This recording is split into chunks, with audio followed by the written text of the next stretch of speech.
Aquest llibre explica l'apassionant història del 9è any de la batalla de Troia.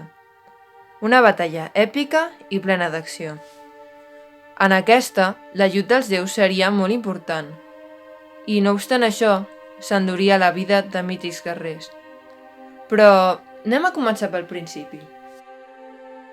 Els soldats aqueus romanien entorn les muralles, i una plaga de pesta assolava les seves tropes, mentre el rei Agamèmnon envia els seus heralds a fer-se amb Bricèrida, presonera d'Aquil·les.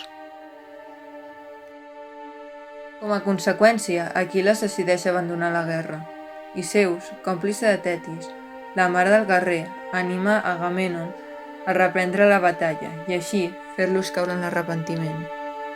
En aquesta situació, els aqueus es quedaven sense una peça essencial en les seves tropes i es trobaven desprotegits, però finalment van decidir que no podien deixar enrere allò que portaven perseguint durant tant de temps, i una batalla a la qual Calcas havia previst l'èxit.